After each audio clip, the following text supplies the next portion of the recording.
এই তিনটি ভুয়া নির্বাচনের সাথে যারা জড়িত, মাঠ প্রশাসন থেকে শুরু করে সবাইকে বিচারের আওতায় আনতে হবে। ইতিমধ্যেই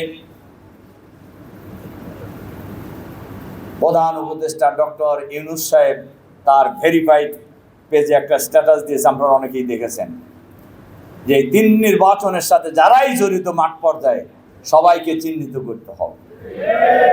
আমরা বলছি চিহ্নিত না, গ্রেপ্তার করেন, গ্রেপ্তার করেন।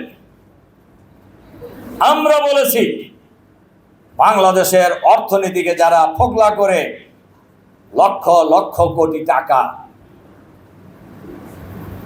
বিদেশে পাচার করেছেন, কারোর হিসাবে 26 লক্ষ কোটি টাকা, কারোর হিসাবে 28 লক্ষ কোটি টাকা, এই টাকা ফেরত আনতে হবে। পাচারকৃত ব্যক্তিদেরকে গ্রেপ্তার করে বিচারের মুখোমুখি করতে হবে।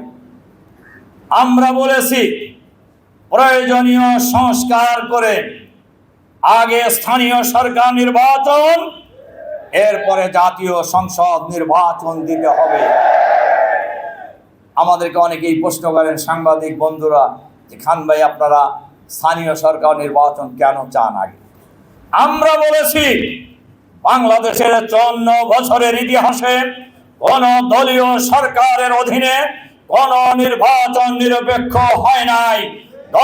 দলীয় সরকার যখনই হয়েছে নির্বাচনকে আয়োবিষ্কার করার জন্য সবাই অলমোস্ট চেষ্টা করেছে। এজন্য আমরা বলেছি কেয়ারটেকার সরকারের অধীনে স্থানীয় সরকার নির্বাচন করতে হবে।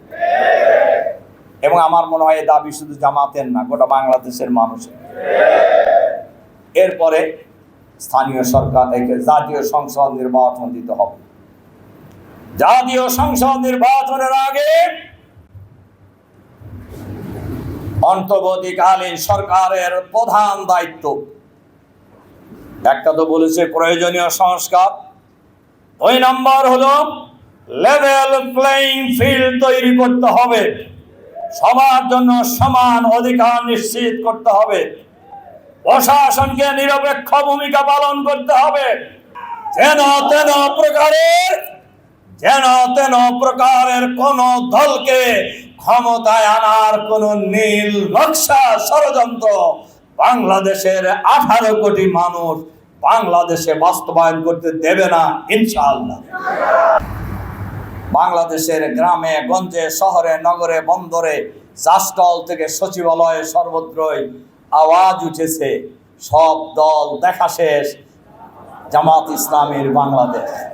এটা জনগণ সব জায়গায় বলতেছে, এরাও যা হেরাও তাই। এটা বোঝেন নাকি? এইটা আমি আর ভাঙ্গে বললাম না।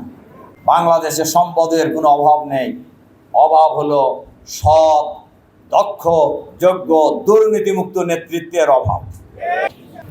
বাংলাদেশের সকল ইসলামী দল, ইসলামী ব্যক্তি, আলেম ওলামা, পীর মাশায়েখ, ইসলাম পছন্দ করে এরকম সকল মানুষ ইতিমধ্যেই ঐক্যবদ্ধ হওয়ার পক্ষে। আমরাও তাদেরকে বলেছি এই ঐক্যের জন্য জামাত সর্বোচ্চ ছাড় দেবে ইনশাআল্লাহ, এবং সে ঐক্য হবে।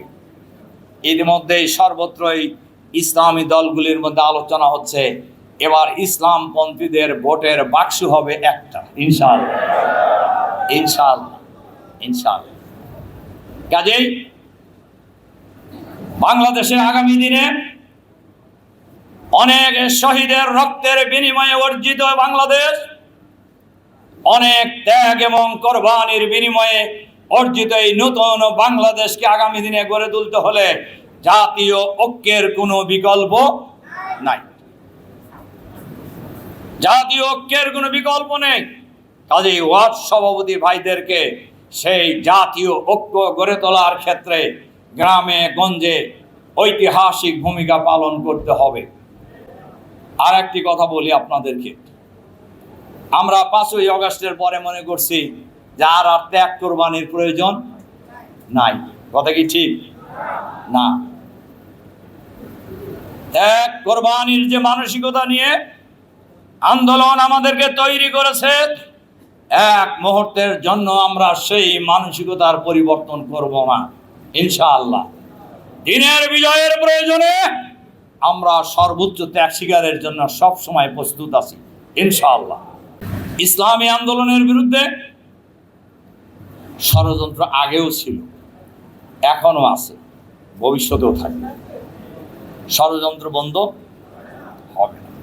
তবে ইতিহাস বলে ষড়যন্ত্রকারীরা কোনোদিন বিজয়ী হইতে পারে না। কোরআনের ভাষায় মাকারু মাকরান ওয়া মাকারনা মাকরান ওয়া হুম লা ইয়াশউরুন, তারা ষড়যন্ত্রের পর ষড়যন্ত্র করছে, আল্লাহ কৌশল অবলম্বন করছে, ওরা বুঝতে পারে নাই। একটি বড় পরাশক্তির আশীর্বাদ নিয়ে, সহযোগিতা নিয়ে যে ফ্যাসিবাদী শাসন প্রতিষ্ঠিত হয়েছিল, এই ফ্যাসিবাদী শাসনকে আমরা বিতাড়িত করছি বাংলাদেশের মাটি থেকে। সুতরাং এই শক্তিকে ভয় দেখা এখন লাভ আছে? লাভ নাই। এজন্য আমাদের নির্বাচনী বছর হিসাবে আর একটা কথা বলেই শেষ করেই দিয়েছিলাম, একটা বাদ গেছেন গুরুত্বপূর্ণ।